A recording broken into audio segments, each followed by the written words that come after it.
अच्छा बेटा ये टर्म है ओस्मोसिस एंड गॉड सेल। आप ओस्मोसिस ऑलरेडी पढ़ चुके हैं, आपको पता है कि सेमी परमिएबल मेम्ब्रेन के थ्रू वाटर की ट्रांसपोर्ट लोअर सल्यूट से हायर सल्यूट की तरफ, उसे क्या बोलते हैं हम जी? Osmosis.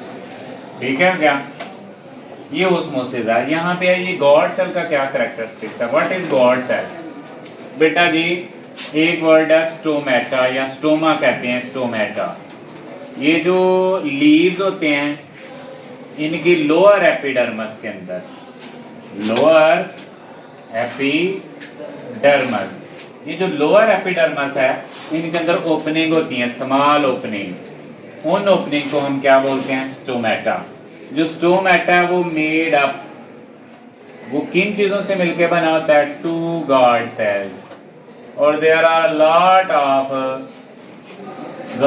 Stomata present in leaves. तो ये मैंने ड्रॉ किया है स्टोमेटा। ठीक है। अब ये स्टोमेटा की क्या स्ट्रक्चर? ये जो सबसे ऊपर वाली है इसके साथ जो मेम्ब्रेन है उसको हम बोलते हैं जी epidermis.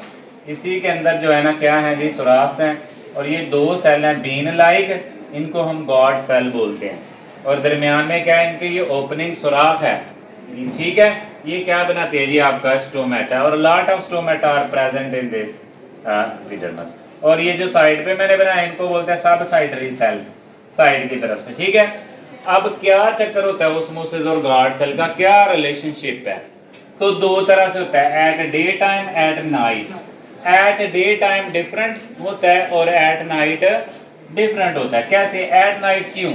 Eight day time, day time के अंदर बेटा जी पौधों के अंदर होती है फोटोसिंथेसिस, जबकि एट नाइट जो है नो फोटोसिंथेसिस, कोई भी फोटोसिंथेसिस नहीं होती। ये एक फर्स्ट ऑफ ऑल रीजन है। अच्छा जब डे टाइम में क्या होता है जी? अब जब सन लाइट पड़ेगी इसके ऊपर, गॉड सेल के ऊपर, तो यहाँ पे बेटा जी ग्लूकोज पैदा होगा। फोटोसिंथेसिस से क्या पैदा होगा? ग्लूकोज। अब ये जो ब्लैक कलर मैंने ड्रॉ किया ग्लूकोज, अब जब फोटोसिंथेसिस का अमल ज्यादा होगा ग्लूकोज होगा, तो ग्लूकोज ज्यादा होगा और इस गॉड सेल के अंदर जो तादाद है पानी की वो कम होगी। इसलिए ये जो सेल होगा ये किस कंडीशन में होगा? हाइपरटोनिक के अंदर। और ओस्मोसिस क्या है? और ये जो साइडों पे एपिडर्मिस वगैरह इनके अंदर शुगर की मकदार क्या होगी? कम होगी। और इस तरह फोटोसिंथेसिस के अमल की वजह से गॉड सेल के अंदर क्या आ गया? शुगर आ गई। और साइडों पे शुगर की मकदार क्या हो गई जी? आपकी कम हो गई। और वाटर की मकदार क्या होगी? ज्यादा होगी, असाइड सेल, दूसरे सेल।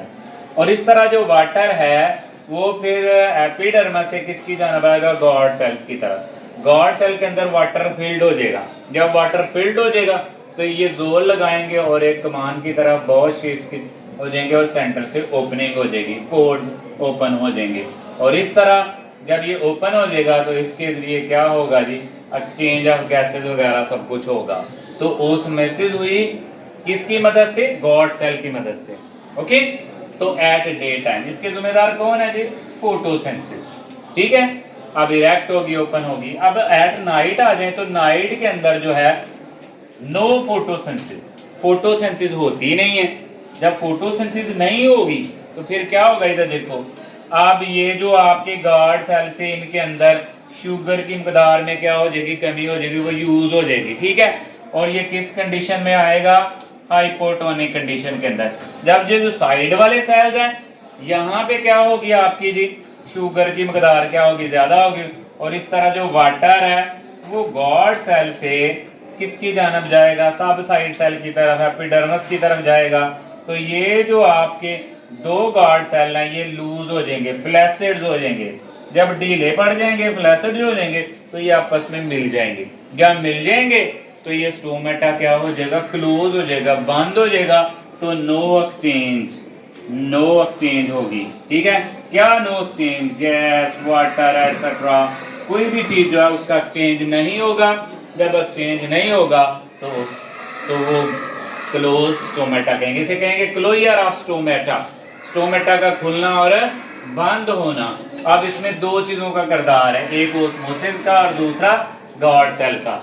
ओस्मोसिस अमल होता है जिसके जरिए पानी जो है वो कम सल्यूट से किसकी जानब जाता है, ज़्यादा सल्यूट की तरफ, ठीक है।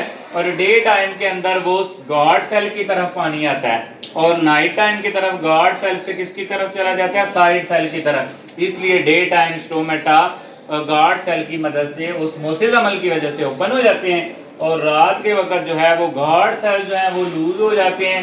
क्यों लूज हो जाते हैं, क्योंकि उनके अंदर ओस्मोसिस जो है वो ऐसी होती है कि वो सब साइड सेल की तरफ पानी मूव करना शुरू हो जाता है फोटोसिंथेसिस के ना होने की वजह से।